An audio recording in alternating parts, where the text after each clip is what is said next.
Welcome into the World-Herald's volleyball special, the breakdown show of the NCAA volleyball tournament's 16-team field. I'm John Nyatawa, joined by Lincoln Arneal, the Nebraska volleyball beat writer. I cover Creighton, and we figured, hey, if Nebraska and Creighton are hosting volleyball matches at their respective home courts this weekend, we got to take some time to break down their matchups, the field as a whole. Obviously, there's a lot of excitement for the Huskers and the Jays as they enter into the postseason and try to make some deep runs and make some history. So let's break it down. Lincoln's here. He's going to bring his expertise. And honestly, Lincoln, I kind of want to start with your specialty, Nebraska volleyball. The Huskers going into the tournament as the number 10 seed. It seems like a decent draw, at least for weekend one. After that, if the Huskers can advance into the Sweet 16 and lead down, I don't know. It's tough then.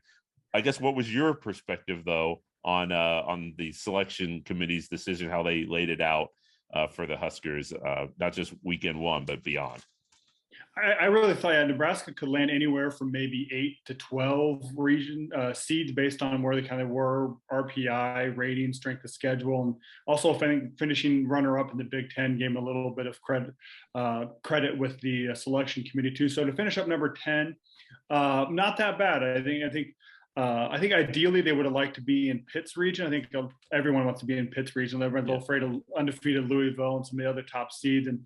But going to being in the Austin, Texas region, I think is not that bad overall.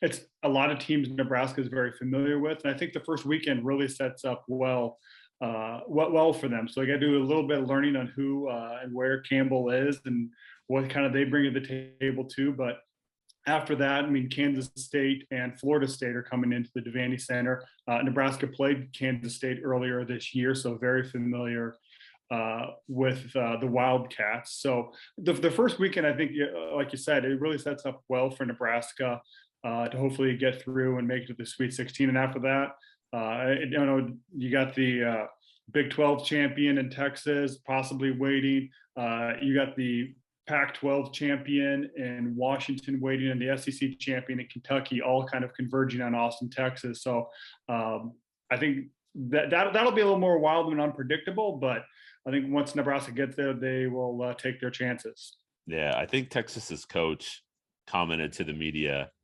Jared Elliott commented to the media that it felt like the toughest sort of region, and they're the number 2 overall seed, but that's just how it fell to bring in, like you said, all those champions. I mean, Nebraska, the Big Ten almost felt like it had 4 champions. Honestly, I know Wisconsin won it outright, but to do what Nebraska did in that league speaks for itself. So if those teams advance, wow, what a jam-packed Austin regional. It's a lot of former national champions in that region too. A lot of tournament experience, a lot of good coaches all coming there. I know Kentucky joined the club last year to that. So, I mean, you're welcome to the Sweet 16. You get the defending national champion. So congratulations. Go for it. Right. Well, how do you think Nebraska sort of like strides into the tournament? Do they feel like they're in a groove? I mean, every team, I'm sure, has a to-do list, and you only have a couple days to prepare and fix some things, but yet they're perfectionists. I understand that, but on the whole, where are the Huskers at going into the NCAA tournament? I think in talking to Nebraska, I mean, over the last month, they kind of had a little bit of lull in the middle of the Big Ten season. They lost 3 matches to Wisconsin, Ohio State, and Minnesota.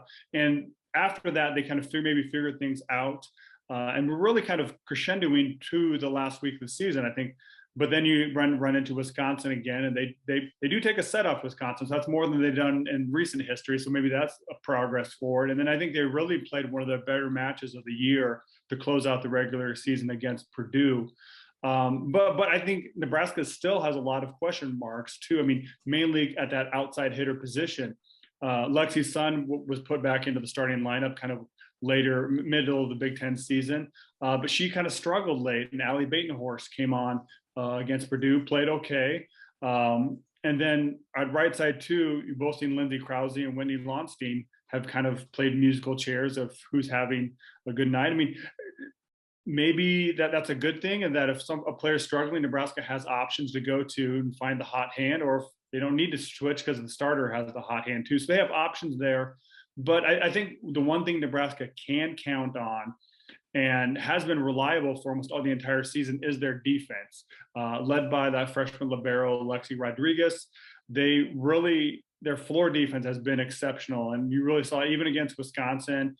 They lost that match, but their floor defense was exceptional and really allows them to extend rallies and find some hitter who's willing to terminate and hopefully get a offensive play set up. But their defense has really been solid, and I think that's the one thing that I'm sure there's a cliche about it. Defense travels, their defense goes with you wherever you go. And then that's one thing that they will rely on in the tournament is that back row defense to really carry them, even if their offense does hit a lull, it kind of sputters along the way. Yeah, I mean, Nebraska has great teams year after year, but this defense feels like it's set itself apart. When you watch the match and you see some well struck swings that look, oh, that's for sure going down. They've terminated that for sure. And all of a sudden, whether it's Lexi or whoever just diving out of nowhere, it just feels like whether it's, their reads or the scouting, maybe it's everything, but Nebraska's just a hard team to put the ball down against. And when they're locked in defensively, like you said, that could carry them maybe further than folks expect for a team that has some question marks offensively. I mean, I think you want to be hitting on all cylinders going into the tournament, but man, Nebraska's defense has just been phenomenal all year. Yeah, I mean, Alexia Rodriguez, and then you got Kenzie Knuckles and Kailani Akana. I mean, those three are really kind of, I think one of the first times we really saw that was the Nebraska Creighton match. And you saw what they did with the Creighton hitters too. And that was really kind of the emergence that, hey, we're onto something special with the back row. And I think that really can take them. I don't know if we can take them to the Final Four, but you need a couple hitters to step up to get to that far. But I think that their defense should take them into the second week and possibly into another regional final. So Nebraska is going to open up against Campbell on Friday. And if it wins, we'll face the winner of Kansas State, Florida State. Florida State, don't know too much about the Seminoles other than they're coming into the postseason having lost 3 in a row. So they'll obviously be looking to flip the script a little bit. And honestly, the ACC was just better though this year. And so I feel like any team coming out, that they're a little bit more battle tested, maybe more so than a traditional ACC team would be over the last few years. So you got to, obviously it's the NCAA tournament. You got to watch out for everybody. Yeah, I mean, you look at the ACC in general. I mean, they get 2 of the top 4 seeds, and then Georgia Tech also in the top 10.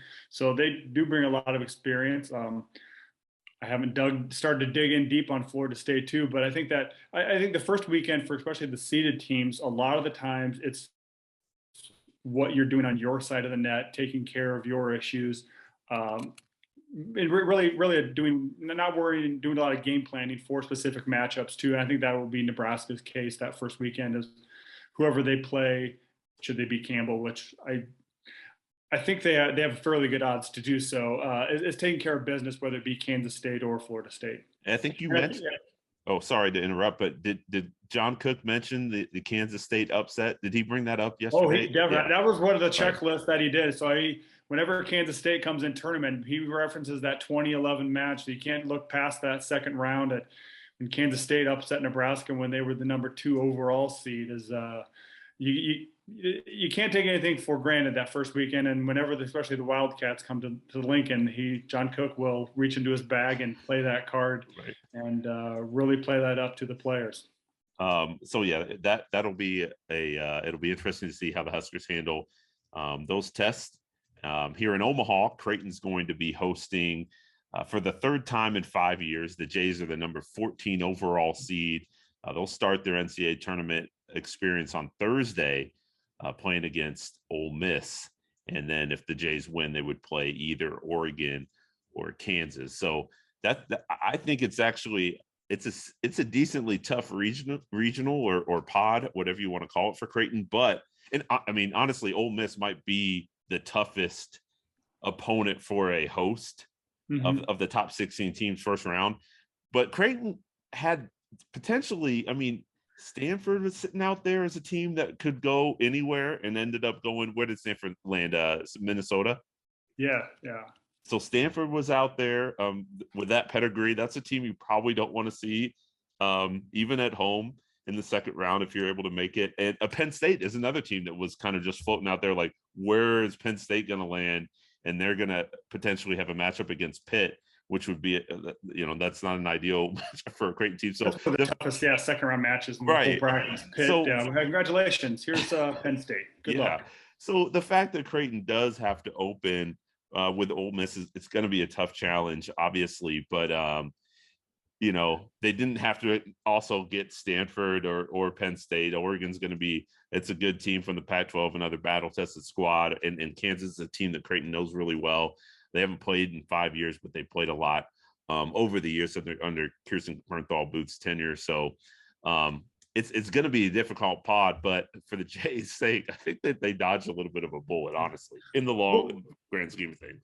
What was the Creighton mood? Did they feel that they got underseeded a bit, or were they kind of happy with that 14 overall seed? Yeah, Coach Booth mentioned that she thought 11 to 14 was the range that they land in. Obviously, they were hoping for a little bit higher, and they weren't quite sure. The 30-3 on the year is obviously a good record. They beat Kentucky. 3 wins against Marquette, got a win against Illinois, but 2 losses in conference to 2 teams that didn't make the field in St. John's and UConn. You weren't quite sure how much that would pull down your resume. And even though the Big East is a little bit better, it still only ends up being a 2-bid league. So, I think 14, they were okay with that. Although a couple players did note that as they were listing out the seeds and you get to 11 and 12 and 13, the anxiety starts rising a little bit. So they were pretty happy to see them, their name at the 14 mark. So, but yeah, it'll be interesting. I think they're going to expect a pretty well-disciplined and fundamentally sound defensive team from Ole Miss, given that their coach is a name that Nebraska fans know. Caleb Barnworth Banworth. Yeah. The former Husker libero. I think that they know that was one of the first things they said. The Creighton players, we haven't seen them play. They haven't played Ole Miss since 2008.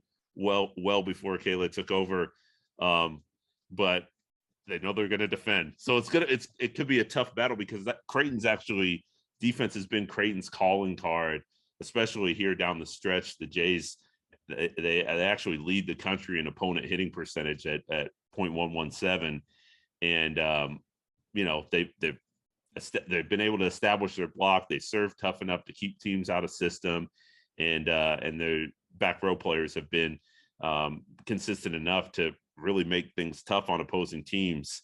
And so it could be a defensive grind really for Creighton all the way through. And we'll see how long the Jays can extend their run. But I expect it to be a lot, maybe a lot of digs, a lot of digs against Ole Miss, and tough for both teams to find an offensive rhythm. We'll see how it goes, though. How you mentioned the defense too. I mean, you look at Creighton's roster. I mean, two of their biggest players, both Norris and then Kendra Wade. I mean, they're freshmen. What are the expectations on how they'll handle their first postseason run and kind of their taste of the NCAA tournament? Yeah, it's interesting. They are freshmen, and honestly, the only time that I've noticed, whether it's jitters or nerves, it felt like the Nebraska match was the only time. I mean, that was the first. It was a big crowd, a rivalry type setting. With a team in state that you're playing. I think, and Nebraska kind of jumped on them a little bit. This the way that the Huskers played defensively. We kind of mentioned that. I think that they were. That's the only time though I could really say might have been rattled a little bit. Otherwise, they've had some ups and downs because they're freshmen, but Norris ends up being the Big East Freshman of the Year, a go-to player offensively on the pin for the Jays, and Kendra Wade. She has a great all-around game. I mean, she a good defensive player, has grown in confidence with her serve and has changed games that way, and then obviously distributes as the setter in the middle of Creighton's offense. So I don't know. I am kind of, the NCAA tournament brings a little bit different. It's a different stage. The stakes are a little bit higher. And it's a question, obviously the freshmen, you point to them, but really the whole Creighton team. I mean, this program in 2017 and 2018, those were the first 2 years that it got to host at home.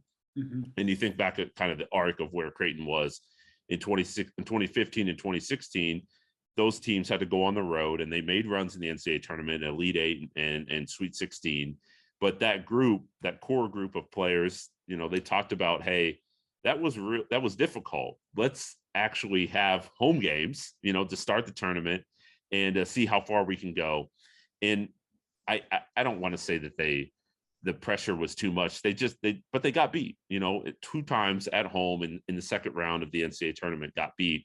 And so how does this team handle that? Because it is a little bit different when you're the host. You get the comfort of being at home. You got your fans, but there's a little bit more distractions and there's more pressure because you're obviously supposed to win. You're the seeded team.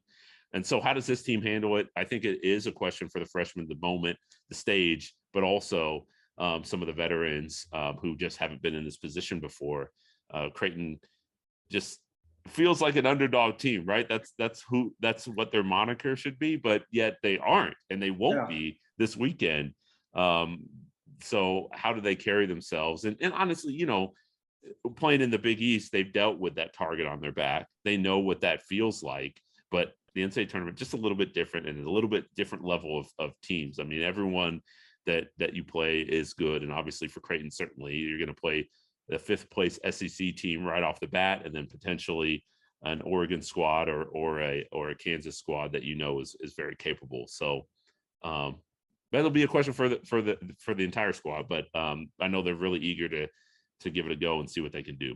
Yeah, and it'd be interesting too if they match up with Kansas, because that was one of the first kind of the jumping off points for Creighton a few years ago, was when they won at Kansas, when Kansas was the host and highly seeded, and Creighton went in there with the upset. And now the roles have maybe possibly reversed and changed, where Creighton's the host and the favorite, I guess, this weekend. Right.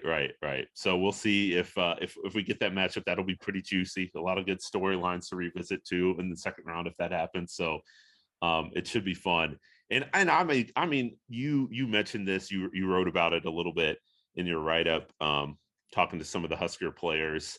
It's just going to be fun to have the crowd back involved, and to see, that we've obviously been through the whole season. We've had some great atmospheres and great matches in good environments. Nebraska and Creighton obviously played in one in September, but it's different when the NCAA tournament happens. Mm-hmm. And that energy, that enthusiasm, the intensity of the moment changes when it's postseason ball. So to actually have fans in the stands, it'll be fun. And it's going to be difficult, really challenging for these teams that are going to have to go on the road and play some of these host schools. But every year there's 2, 3, maybe 4 teams that find a way to secure the upset. So I'm eager to see how it goes. I think there's just going to be so many great environments across the country at all 16 of these sites. So it should be fun. And that was one of the things that John Cook, he kind of talked a little bit about, was he was expecting a lot more upsets this year. I mean, even though you do have kind of the crowds back in a lot of the arenas and the just in the anticipation of the postseason, like this is what everyone's been looking forward to all year, but you also have an influx of more talent than you've ever had before, because of all the number of players who came back for their 5th year, their super senior year. Some came back for their 6th year.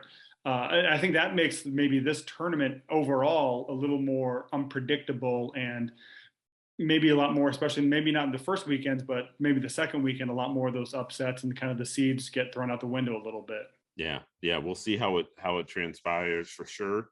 Creighton's going to get going on Thursday, and in Nebraska on Friday. Any surprises at all for you that the field was unveiled on Sunday? And obviously we had a lot of attention on the 2 local teams that made it. Of course, UNO here in Omaha just missed a bid, losing to South Dakota in the Summit League tournament title game. But nationally, I wonder what storylines stick out to you at all as you sort of look over this field, this bracket, with now that the tournament's back, and like you said, we got fans in the stands. The one question mark that entering the kind of the bracket was I had the top four teams pegged: Louisville, Texas, Pittsburgh, Wisconsin, but I didn't know what the committee was going to do with BYU. I mean, BYU was ranked fourth this last week. They've lost once all year, but their RPI I think was like 17 or something in the low teens. So I didn't know what the committee was going to do with them. They ended up sliding them at number 11th, which is kind of a happy medium between the two. And so it gives them it pays them a little bit of respect for the regular season when they've only lost once the entire year, and figuring out kind of where to put them. But I think that was one of the question marks I had, and then how the committee would treat the Big Ten too. I mean, they got 5 of the 16 seeds, and they're all kind of in Nebraska's.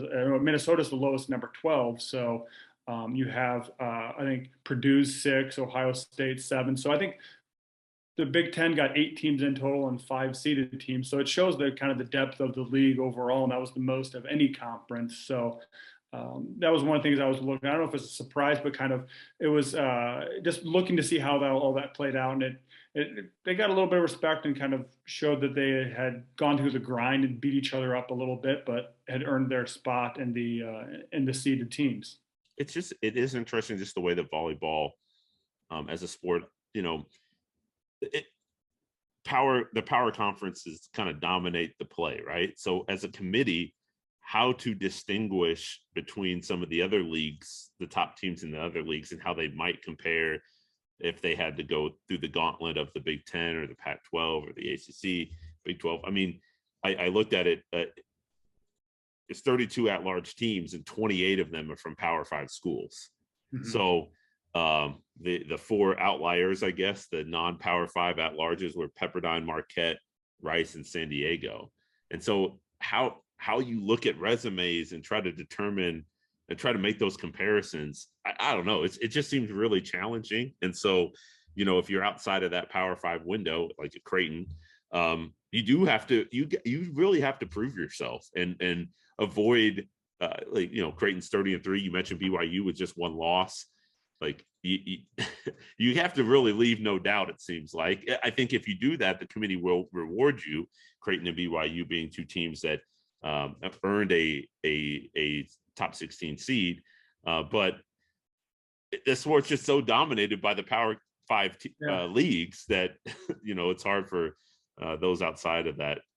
And I wonder if that was kind of enlarged or kind of exacerbated by the extra year granted, because a lot of those Power 5 schools have more resources. They can say, hey, come on back for your 5th year. We'll give you another chance. Or the transfer market, a lot of those people went to the schools who can afford those extra scholarships, and kind of, I wonder if that kind of centralized a lot of the talent maybe this year, and we'll see moving forward. Because I mean, volleyball has always been, I think a lot of schools have risen up. You see the Long Beach States or the Pacifics that won national titles. I mean, maybe it's getting more centralized as finances play a little bit more role in some of the Power 5 schools, but it is interesting to see that there's only 4 of them, and they're pitting 2 of them against each other, and Rice and San Diego have to play the first year. And I'm glad to see Rice back, because Rice was the one team last year when they had the reduced field of 48 that had to forfeit their first round match last year because of COVID. That I think they had some positive tests and they were unable to play, and they had a pretty good year last year. They're the one of the teams who beat Texas last year too. So I'm glad to see them back in the field, and hopefully they'll get a chance. They could play Texas in the second round, so we'll see if they get another shot there. But I'm glad to see them back in the field. Yeah, that's a good point. It is the matchups, because of the sort of, they do this in a lot of sports. Obviously, the NCAA, you desire to limit travel, and so there's a lot of location sort of specific, maybe renewed rivalries or just matchups that you're kind of familiar with. So it makes for it could make for a really fun second round. I look across the bracket and see a lot of, we mentioned Pitt and Penn State potentially. There's just a lot of those where your eyes kind of open a little bit and say, okay, this could be fun. So I feel like Pitt's on alert. I mean, Pitt I don't know if it's surprised, but made an Elite 8 run last year, and it's deserving of being where it's at. It wasn't able to beat Louisville, but nobody else was either. So you can't really discount them for that.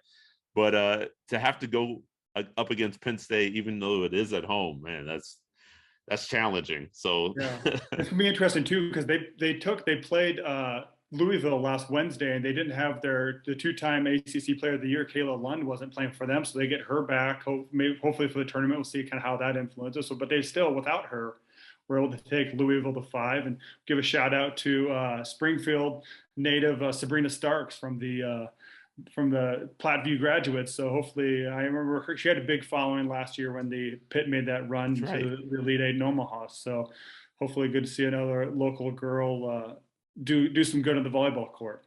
Well, that's also one other thing to track, especially as the games start unfolding, is all of the Nebraska talent that's spread across the country on all of these NCAA tournament rosters. There's going to be a ton, and so it's always fun to kind of cycle through the games and look at the rosters and see, okay, yeah, there's another Nebraska player or a Nebraska high school product out there performing well. So and even in the coaching ranks too, I think I highlighted, I mean, there's 4 former Nebraska assistant coaches. There's a couple other former players like Christy Johnson, Iowa State made the field. So there's a lot of local connections on the coaching side too.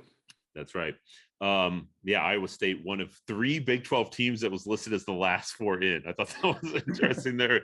The committee just happened to fall that way. Iowa State, K-State, and West Virginia just sneaking into the field. Anything else that you're looking forward to here? I mean, obviously we're going to have plenty of coverage of the Huskers and the Jays leading up to this weekend and during the weekend as the matches start unfolding. But you're a fan of the sport. I wonder what else you're looking forward to seeing with this with the NCAA tournament. We've kind of hinted at it, but I'm excited to see what Louisville done. I mean, look at the work that Danny Busboom Kelly's done there now in her 5th year. I mean, Louisville went undefeated the entire year and have really just put together a really strong team that's been together for a couple of years. They have a couple key 5th-year seniors, and I've watched a few of their matches throughout the year too, and they just are very efficient and very united, and a really fun team to watch. So I think that'll be a fun thing to track, kind of, is how they I mean, they've done it all season as being the hunted, but now that the lights are the brightest, how they perform and with that number 1 seed target on their back. It's just different, man. When postseason play starts, and then especially it's one thing that I thought I noticed a little bit. Those 2 years that Creighton ended up getting beat at home. I think they played Michigan State and Washington, and you're just like, these teams, it's a second round opponent and you're the host, but these teams are legit, full of talent. And they've played a Washington team that maybe had stumbled trying to find its footing a little bit during the year, but hit its stride at the right time and had a great game plan and knocked off the Jays. So that's what makes this event fun. Like you mentioned, I think that there is more parity in the sport. There are more teams that are kind of building. I think Kentucky is evidence of that, right? Like what Kentucky's done. I mean, a team like Purdue in the Big Ten has been sort of like stair-stepping its way up the ladder to compete with some of the elite teams, the elite programs in the conference. And so that will manifest itself in the NCAA tournament. And for us locally, we hope it's not at the expense of a Nebraska or a Creighton, but if that's the story we'll tell. So I'm intrigued to see how it all unfolds. But I think John Cook might be right. I think there are going to be a little bit more unpredictability here, and it should make for a fun event. Lincoln, thank you so much for your time and your expertise and your analysis. I appreciate it. We thank you for watching and following our coverage of NCAA volleyball. Like I said, Creighton opens with a match against Ole Miss on Thursday at DJ Sokol Arena in Omaha. Nebraska playing Campbell on Friday. What time is that, Lincoln? 7? 7 o'clock. Yeah, second match of the day is 7 o'clock. 7 o'clock. Good luck getting a ticket to either of those. Honestly, I think that you're going to see 2 packed houses. Pretty energetic, so should be a lot of fun. And again, thank you, Lincoln, for your time. Thank you guys for watching. Follow our coverage, omaha.com. Volleyball. Let's go.